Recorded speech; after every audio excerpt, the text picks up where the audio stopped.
Good afternoon, everybody, and welcome back to the Paraofficial YouTube channel.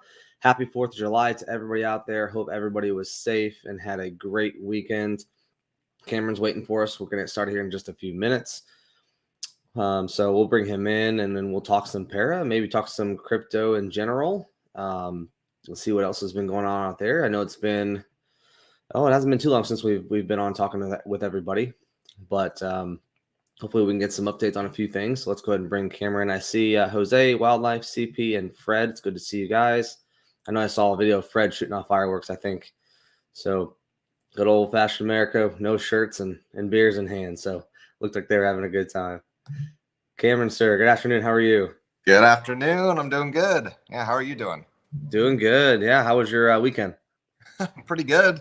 Eventful. Yeah. Busy. Yesterday in particular, just a bunch of traveling. So I live out of town a little bit from a lot of the family. So we drive in, and it's just we do an annual flag ceremony. Mm-hmm. So it's something my grandparents put on ever since I was little, and so yeah, it's cool. I think we're on our 49th year in a row celebrating that way, and it's fun. So good times, and then watching fireworks and all that. What about you? Yeah, we had a real busy weekend. We had about 25 of Julie's family here. Had some from North Carolina. We had some from Alabama, some from Illinois. So yeah, it was just really busy. Kind of did like a reunion type thing this year, and everybody's here for about 4 days, and had some drinks, had some good food, and watched fireworks. We lit fireworks off on Monday, so it was good. It was busy for me and Julie, of course, being hosting and lots of food cooking and a lot of other stuff. But we were able to celebrate Julie's birthday with her family this year. Nice. So she really enjoyed that. But we had a good time. So, but now our house is empty again and getting back to normal, I think. Well, good. Happy to hear it. Happy to hear it. It's always fun celebrating. This is one of the best holidays out there. So I agree. There's always stuff that we always do. So it's one of those holidays where it kind of not necessarily makes you do something, but you always have something planned, I feel like. Yep, exactly. It's interesting that it's fallen on a Tuesday. It made for a busy Monday and a busy Wednesday as far as para goes and what's happening on that front. So but yeah, I mean, we can get into that and where para's at. So there's still some updates that we're looking to get on the Prime Trust side of things. So we sent out a message to Prime Trust today saying, asking for a meeting this week just to get up to speed. Because if something happens on their end, I mean, like I said before, I think I may have said this in the general chat on Telegram, but if an acquisition on their end happens and they're like, hey, we're good to go, then this was nothing more than maybe a short-term speed bump. But we're also not waiting around and seeing what happens. We're talking to other companies. So we talked to a custodian service. We're trying to have a call set up today. I don't know, something with the communication fell through, so it might be later on this week. But we'll have a follow-up call with that company, and then they will be bringing in another company that has the money transmitter licenses. So it's a little different. What Prime Trust did that it seems like few others do is they were a custodian as well as they had their MTLs, which is their money transmitter licenses. Yeah. Because we're likely not going to be working with Prime Trust, we have to find a custodian and a transmitting company. So that's, it's, I think, I don't know, it's interesting. It seems like, because I was talking to Spencer about this, it seems like we might have the ability to do more if we go this route, because now we're working with two companies and we can use their whole suite of services rather than one company.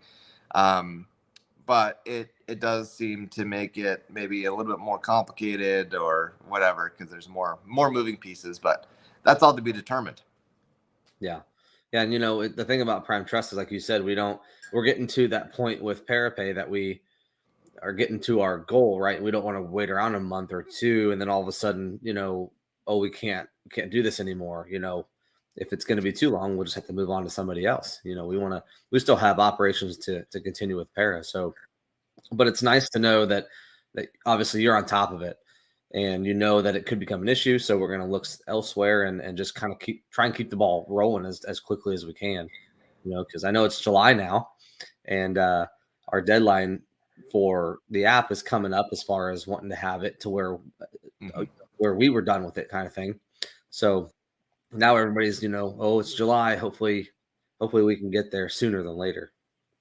Well, and I do want to set that expectation. I mean, I brought it up, I think, in the last meeting, or maybe it was the end of the month huddle.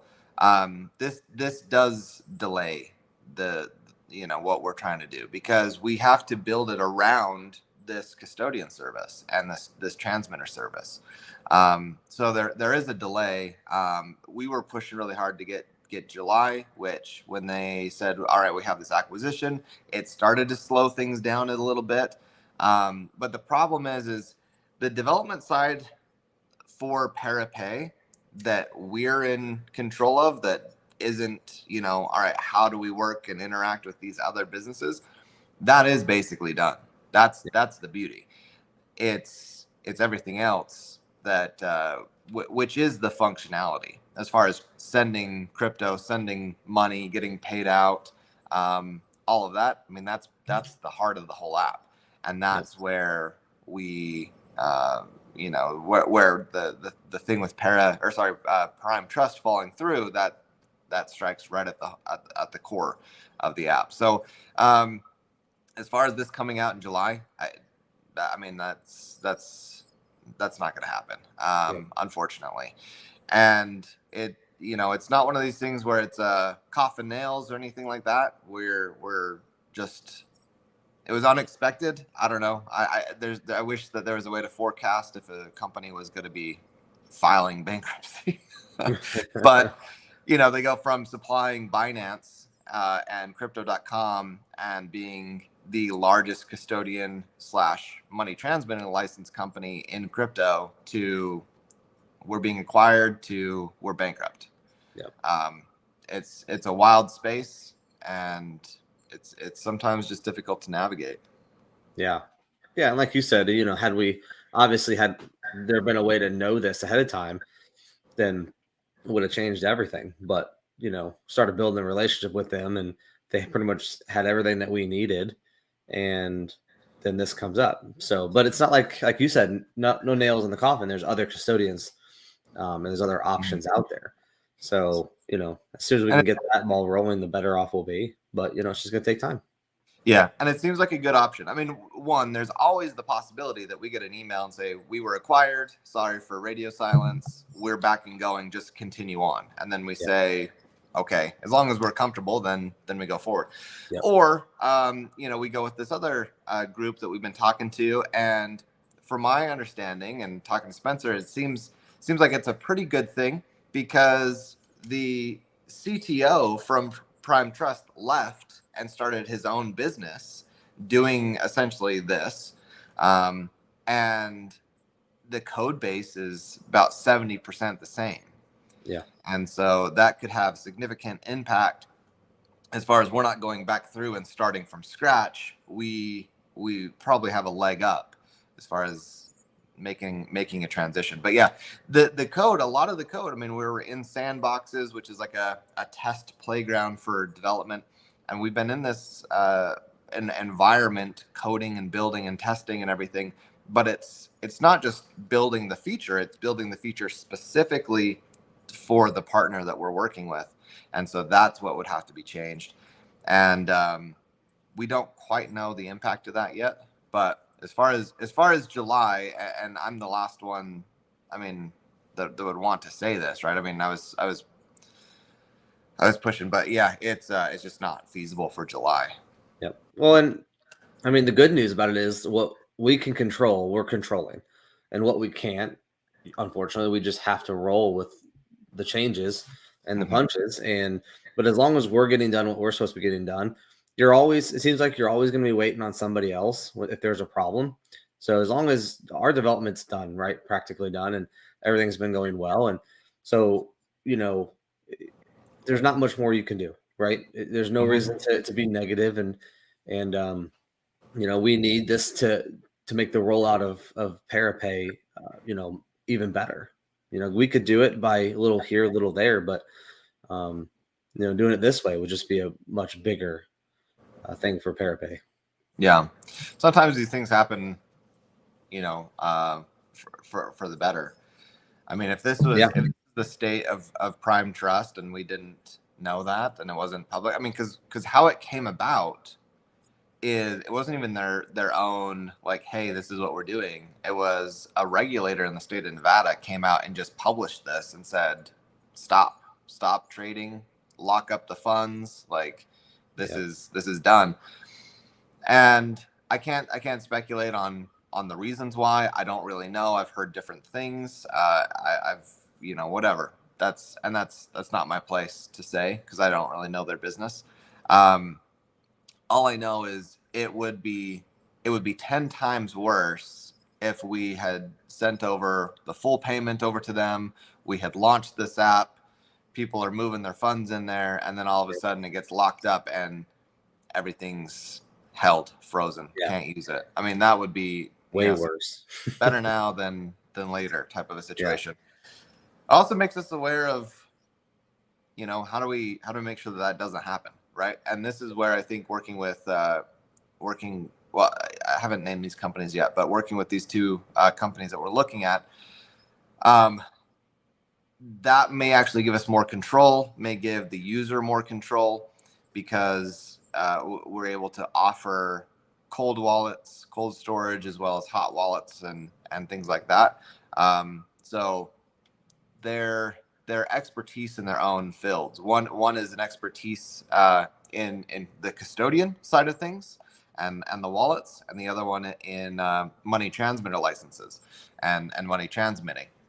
So they have things, from what I understand, like debit cards and credit cards that we could maybe launch with, which has been a big struggle. So, in the end, it might be a little bit more time, not what we likely would have preferred, but it might end up being closer to later on versions that we wanted to build. Right, that might be our launch product.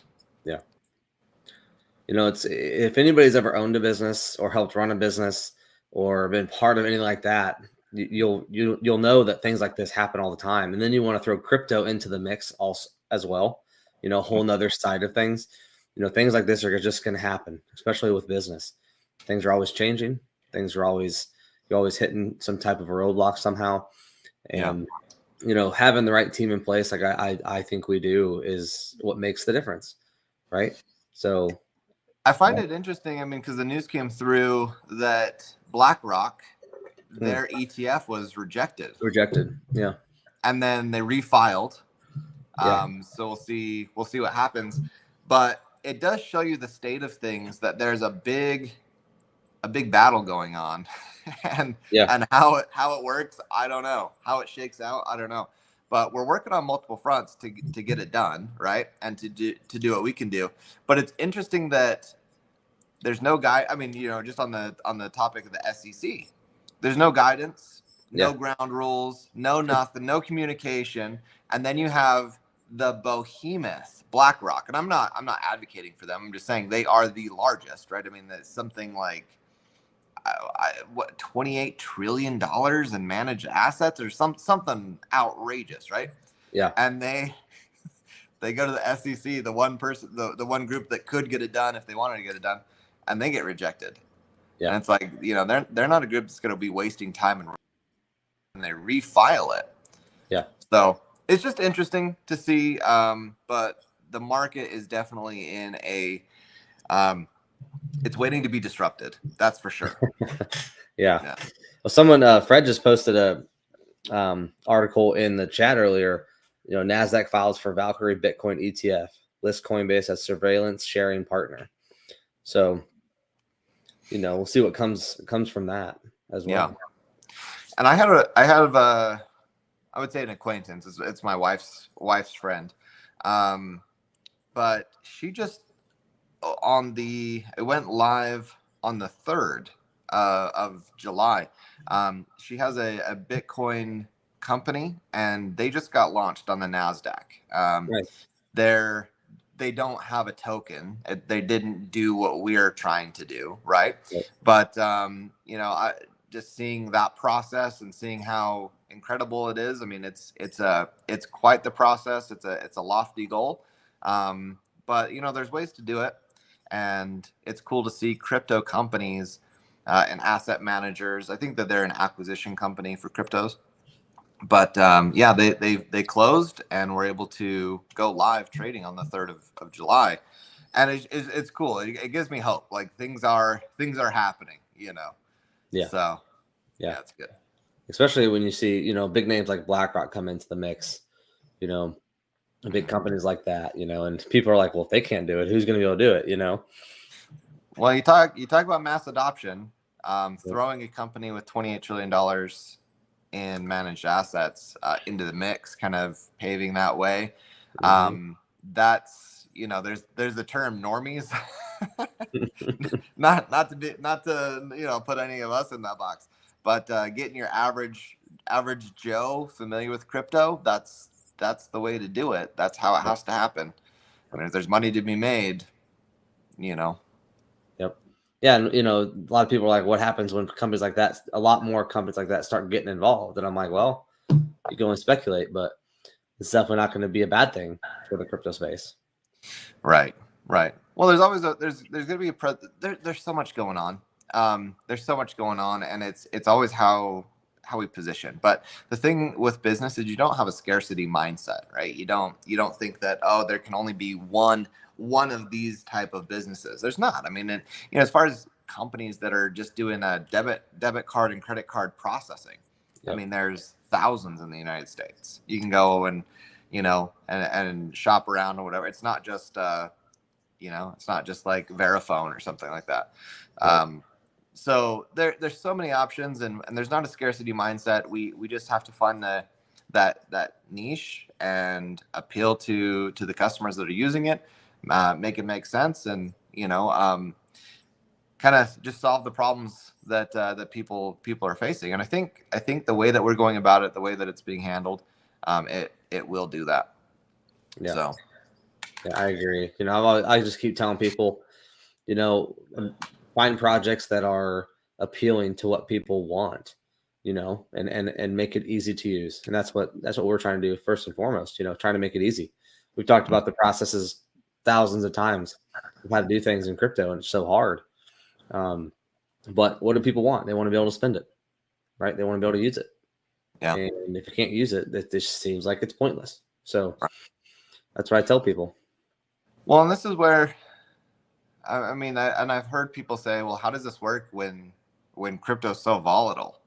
And it's like, I understand that, but it's kind of self-fulfilling in that when people are using it, when you're holding it there and you're like, okay, I'm going to go out and buy my groceries with this, right? It actually calms things down. Right. It makes it less volatile because, I mean, look at currencies around the world. They don't do 50% drops and spikes in a day. You know what I mean? Like that doesn't happen. And it's because there's so many holders. It's so ubiquitous, right? And it's being used for other things. It's not just being speculated on. And right now, every crypto is just speculation, speculative assets, right? Yep. And that's why we've kind of adopted the saying of make cryptocurrency currency because we're trying to take it out of the realm of a speculative asset and have it be something that people can use in everyday life. Yeah. And I saw a tweet from someone, it's probably been a couple weeks, but they were like, there is not one thing from one project that is used, as mass adoption, in the masses. There's not one single thing that anybody uses. And if you just sit there and you're like, there really isn't, there's utility wise, people have utility, but there's not one thing that people have kind of come into. And so that's what crypto needs. They need stuff people can actually use. You don't need to own the entire market to be successful. Right. You don't, there's plenty of industries that, they have their customer base and they're doing well and everyone's happy and excited and whatever. No, I mean, you have breakout tech. I would say like looking at, I don't know, AI is a good thing recently. It broke out and it's everyone's chat GDP, but now how many other options are there? Right. You got Bard from Google and, you got Bing. I mean, they still use some of the ChatGPT stuff, but and then people are building upon it and doing their own stuff. And there's even I've seen. Anyways, it's like in Switzerland or something. There's some supercomputer, and they have their own AI thing where you can just download it and run it yourself, and pay them for the storage usage or whatever. However it works. Yeah.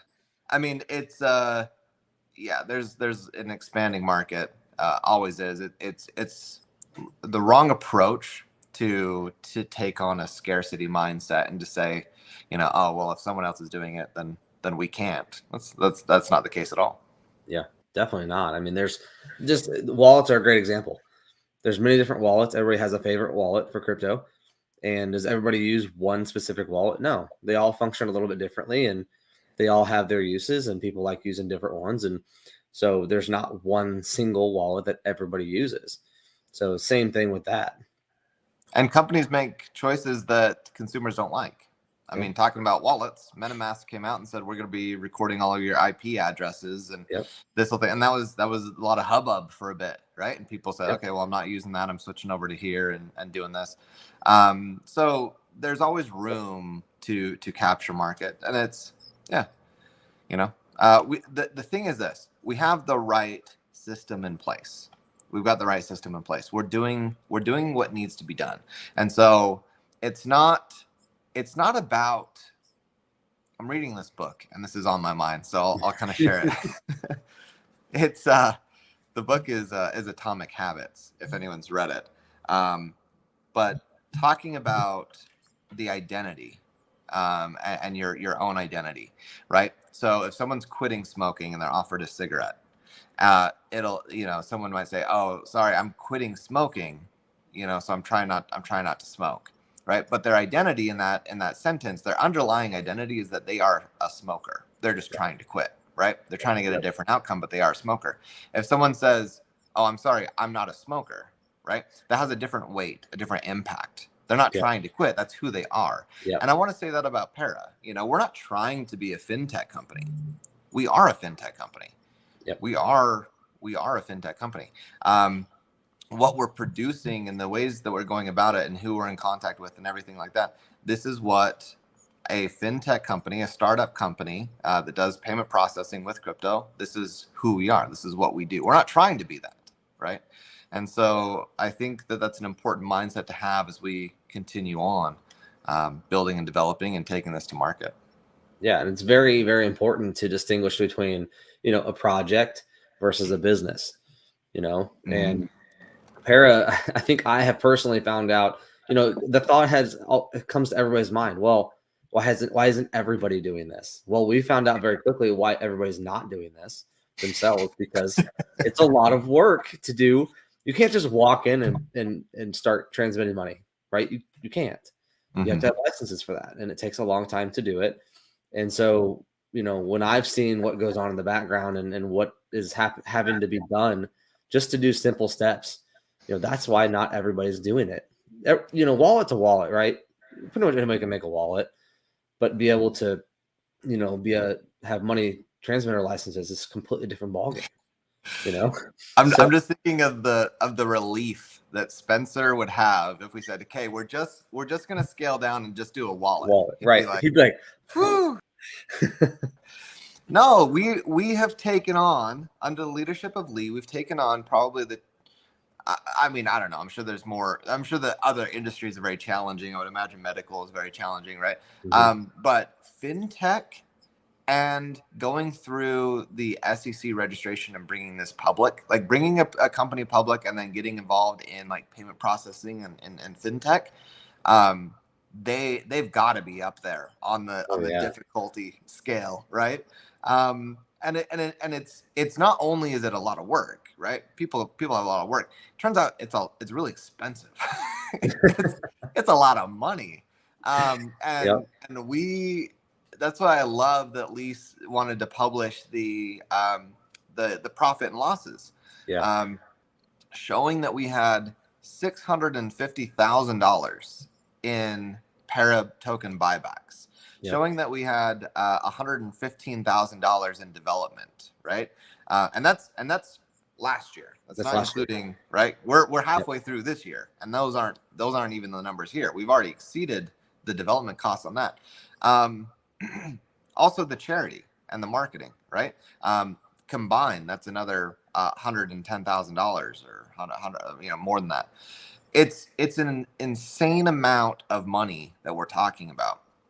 And but it's getting done, and luckily we have the community, and we have people around that believe in it, and they see what we're doing, and they see that it's being done the right way. It's unfortunate to have things like this because and what I mean is the Prime Trust thing. It is unfortunate, and we're like, oh shoot, because we're all getting geared up for July, right? And this is why deadlines are so hard. We're like, let's not put out deadlines. What would be a safe deadline? July would be a safe deadline. And then sure enough, but anyways, that doesn't stop anything. We've had the conversations. Spencer's talked to Lee and, hey, so what does this mean and whatever, and the response is we keep going, we keep building. There's no change, there's no turning back now type of a thing, right?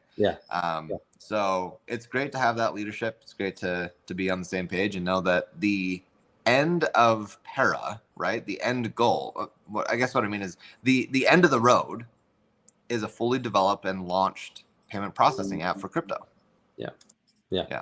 Well, and the biggest thing that you were talking about is we have a problem. What do? You find a solution, period. You don't just stop and give up.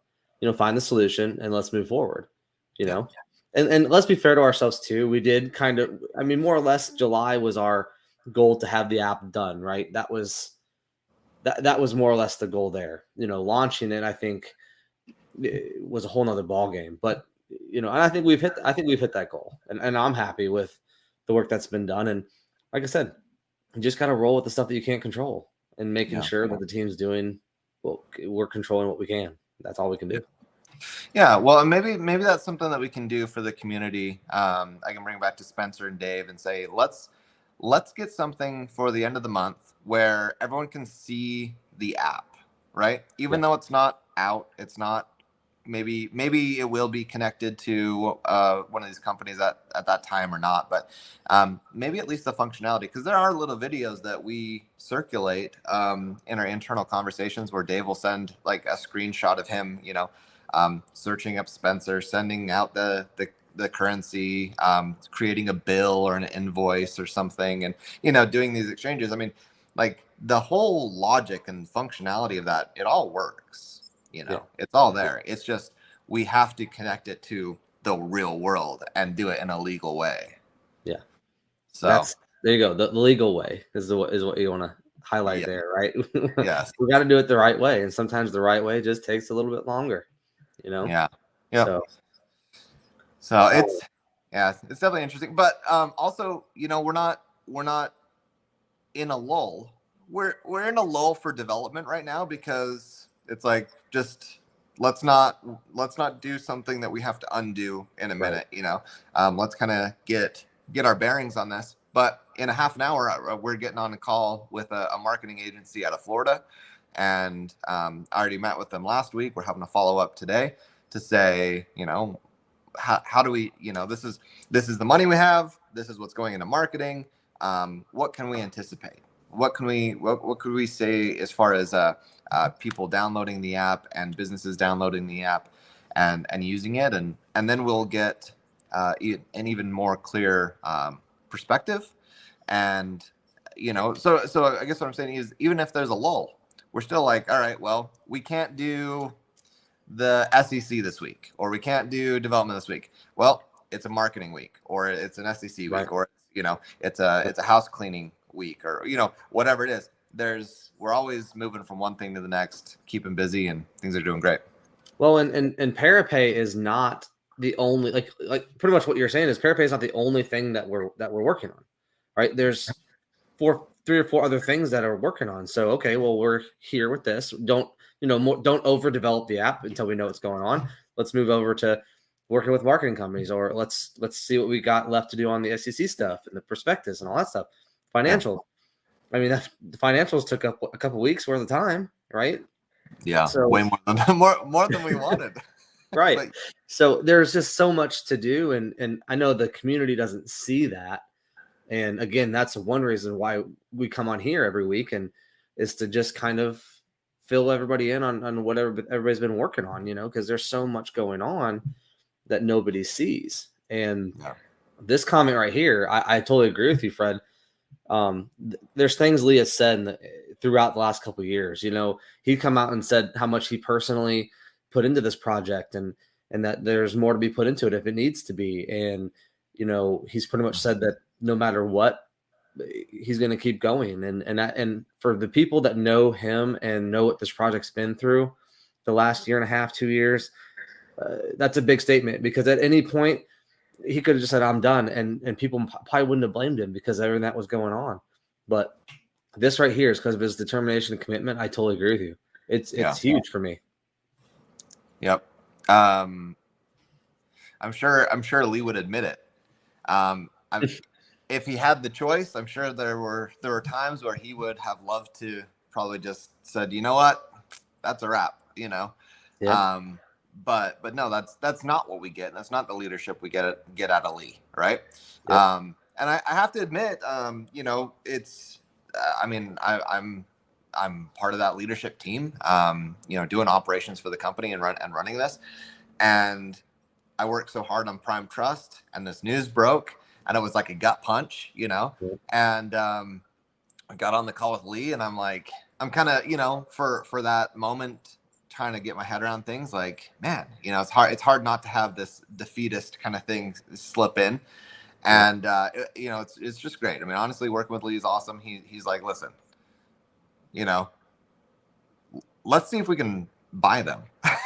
That was his response.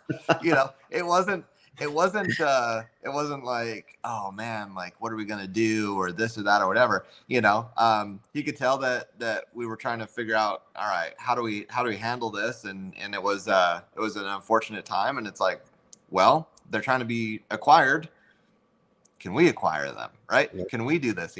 And it's, I mean, not saying that that's going to happen or anything like that, but it just shows the mindset and why it's important to have good leadership at the top of your organization, because things happen. And sometimes, when I'm having a bad day, I'm grateful that Lee can step in and be like, hey, it's okay. Yep. Well, that just goes to show you he was instantly thinking of solutions right there. Yep. Right there. Just let's figure out how to fix it. Let's, Yep. So it is great to see. And we, I've been around inside the team since almost the beginning, just a few months from the beginning. And I've seen the downs, the lows, and seen the highs. And I'm telling you right now, the lows have been low, but the highs are going to be higher. So that's just the patience that comes with that. And once we get there, we've said this before, we're laughing at all this crap. Once we get to that point, we'll just look back and laugh at it, Yeah. Well, this all right, I'm coming back to that book that I referenced. There's an analogy of an ice cube. Okay, and an ice cube is sitting there, and it's at 0 degrees, right? This is the temperature, right? And you're working to change the temperature, and you change the temperature 1 degree. Now it's 1 degree, 2 degree, 3 degree, right? The ice cube hasn't changed. It's the exact same look. So from an outsider looking in, nothing's changed. 5, 6, 7, 8, 9, 10, 15, 20, 30, right? But you hit this threshold where it starts to sweat. And you hit this threshold where it starts to change. And everyone around that hasn't seen what it took to go from 0 to now we're cooking, right? They see it as an overnight success. All right. So there's a lot of people that are going to see Para and then to go, oh, where did this company come from? And here it is. And, whatever. And this token.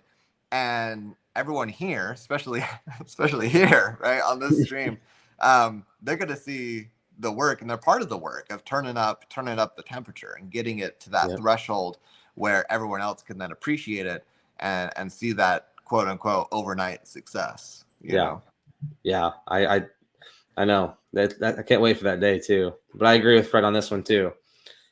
I know a lot of people were excited when you were when we kind of started hearing about this, you coming on the team, and it was a long time coming. They don't have somebody like you that everybody can trust and the league can trust. So, I appreciate that. I really do. I love being here. I love Para, and it's great. I mean, what Para has been able to enabled me to really put the focus in and energy into this that it needs, right? So I'm grateful that I've been entrusted in doing that and providing what I've been able to do, and I'm grateful for the community as well, because it's hard going it alone, and it's a unique situation because unlike other startups I've been a part of, not going it alone, right? I'm here with a lot of people, and so in a way that's also part of it too, because we're stewards of this project, right? I'm a steward of this project, meaning I've been given responsibility for careful management and growth, right? Yep. And so I think that's really important to keep, for me, front and center. But it's unique. Crypto is super fun, super crazy. But no, doing operations here for Para and working with the team is fantastic. Made great friends, and I think we're gonna have friendships that last a long time when we get this out and launched. I agree. Sorry, someone's at the door. Yeah, it's okay. I love seeing the team that we have, between advisors and everybody else. It's nice. Nobody is afraid to speak up, and that's what I love about it as well. If someone says something, someone else might say, I don't know about that. Maybe we could do it this way or whatever. And it's great to see the team work together, and not one person is having to make these decisions anymore. We're all kind of coming together and agreeing on what needs to be done. And it's not just everybody sitting around looking at Lee going, okay, what do you want to do? Right. It's really great to see that. Right. I mean, it's so much to take on. I mean, we've seen how it is, and he's got his businesses. And it's not to say that he's not around or anything like that. He's around every day. He's in the Prime Trust meeting this morning going, hey, we need a phone call. Let's get in and have a phone call. So he's around, he's active, but there's other responsibilities that he has to take care of so that we're able to continue to do this, right? So even when he's not working directly on Para, he's working for Para. This is 100% true. But yeah, the amount of attention that it needs, and all the things to juggle. I mean, it's a full-time gig, you know. So yeah, it's again, I'm just grateful that we're able to make it work, and that I'm here doing this because I love it. Yeah, between the two, I'm sure it's like when he goes on trips overseas, he always tries to make it as fruitful as possible for both. For if he could do something for Para, he will. While he's doing something for his other business. I mean, for crying out loud, you think he's going to Dubai and he's having a great time, right? He probably is, but he's working his butt off too at the same time.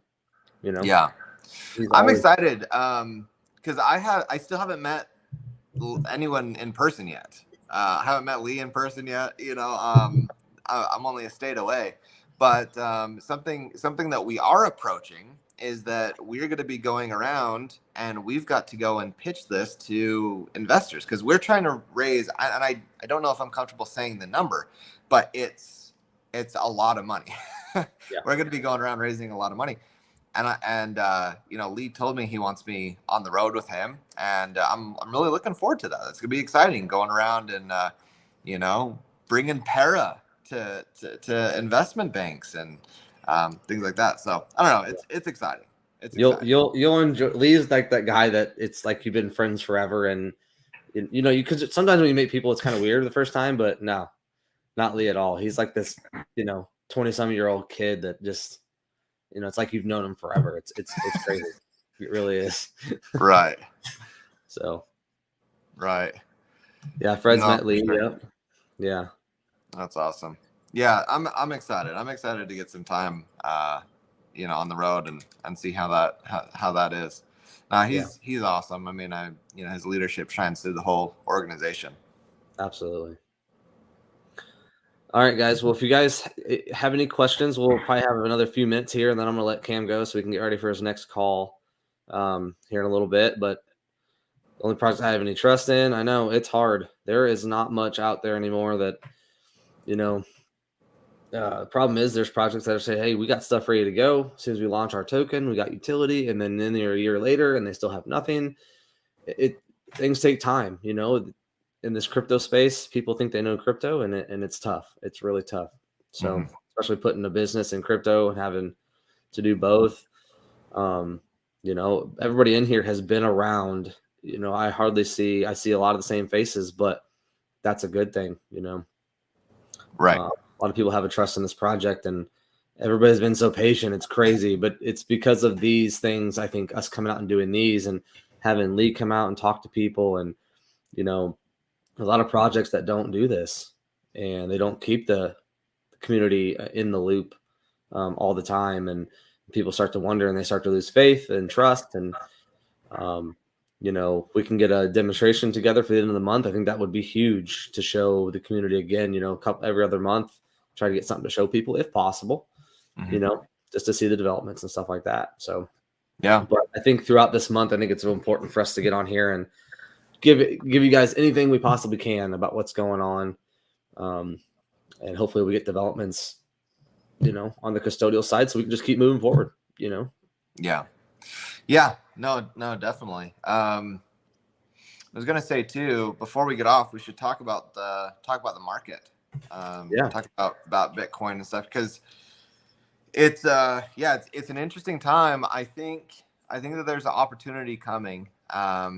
You know, I've been we've talked about this a little bit, like, hey, is this the bull run, you know? And I have to say, I'm not so convinced. If anyone's on my Twitter, I've been doing a little bit more technical analysis and posting these videos so people can help gauge the market. I think we're coming up to probably a market top. And I mean short term. I'm not saying we're going back into like a crypto winter, right? But we've been trending up the whole year. I think that we've got maybe a bit more to go. But with the technical analysis, there's even a way to kind of measure time. And we're in this window where we would expect a market reversal. The market's been very good. We haven't had a lower low this entire year, 2023. So I think that, you know, there's opportunities. Remember, I mean, Para is tied to Ethereum, you know, so if Ethereum's going down, you're able to get more for your dollar, you know, if Ethereum's cheaper. So there's, you know, I don't want it to spook anyone or anything like that. I'm not trying to say that, but when there's red in the markets, red in the streets, opportunity, right? So do what's right for you, right? And all that DYOR and invest the way that you need to invest. But opportunity is going to be knocking, I think, fairly soon. Yep. And please, you know, all the people that are out there saying crypto's dead and this and that, please just ignore that crap. Because it's obvious that it's not going anywhere. It's just, you know, we're still trying to turn that corner of getting it out to the masses. And until we turn that corner, it's just going to be like this. But again, you're coming up on school in another month. Then you're coming up on holidays coming up after that. It's that type of year. It's getting to that last half of the year, and you know how it goes every year. It just, we'll come around to, March, April next year, and we'll start it all over again. So people that have been in this long enough know the cycles of the year, and that's kind of where we're heading now. Yeah. So we'll see what happens. Keep your eye on your money, but no, crypto's anything but dead. I mean, and there's always money to be made, right? Whether you even pick up day trading or whatnot, but there's always money to be made. And if maybe if Fidelity and maybe if BlackRock and these other institutions and Coinbase suing the SEC and if this stuff wasn't happening, I'd say I don't know, maybe, because it's pretty quiet. There's no way crypto dies. I mean, it's almost the opposite. If people are saying crypto's dying, right? Then that's when you buy. And again, not advice. But what I'm saying is, it's almost like a counter signal. When you're at the top of a market, you know what the article headlines say? Bitcoin never going lower than blah blah blah again, right? I remember there's a headline. We were at 65,000 or something, 60,000 or whatever, and it said Bitcoin's never going below 45,000. Yep. We went below 45,000. Way below. We went to 17,000. Yep. Right? So you start getting these crazy headlines. And then when you're at 17,000, what do they say? Crypto's dead. It's never coming back. It's never going to go above 20,000 again. Well, here we are at 30 something thousand. So it's a counter signal, I think. Well, you see these companies pushing back. Do you think if crypto was dead, Coinbase wouldn't have realized it by now, and they'd be like, okay, fine, we're done, But they're suing the SEC. They're pushing back and saying, no, this isn't right. And those are the things you need to look at. So you see companies coming on the offensive for stuff like this. That's telling you it's not going away. Plus, other countries are making leaps and bounds towards doing crypto and mass adoption type things. Yeah. You see, dozens of other countries start to do this. They're realizing the same thing, right? Yep. So those statements there are they're just clickbait, and they're just for headlines, and that's where we need to leave them. There's been an amazing transformation from what I've seen. I mean, I've not traveled there, but is it El Salvador? I think is what it is. They've basically said we're embracing Bitcoin as like the currency of the country, and we're prosecuting crime.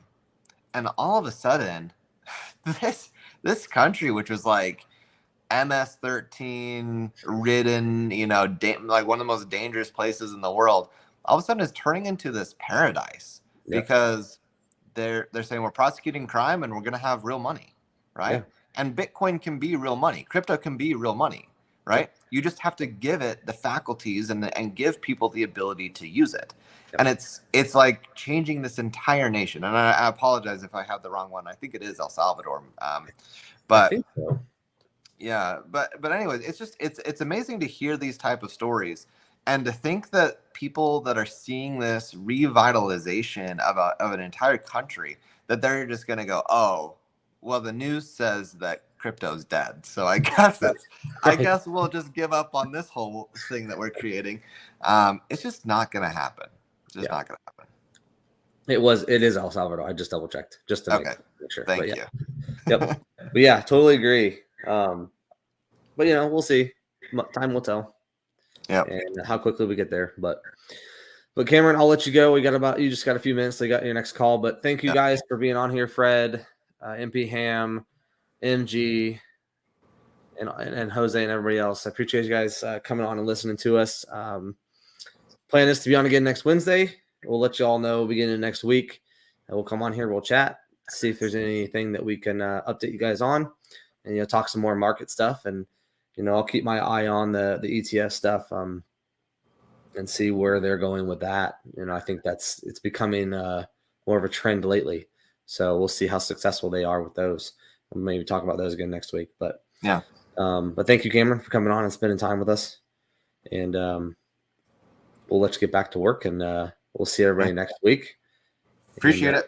Everybody have a great rest of your week, of course, and have a great weekend. Everybody stay safe, and we'll talk to you all again next week. Thanks, everybody. All right. See you. Take care.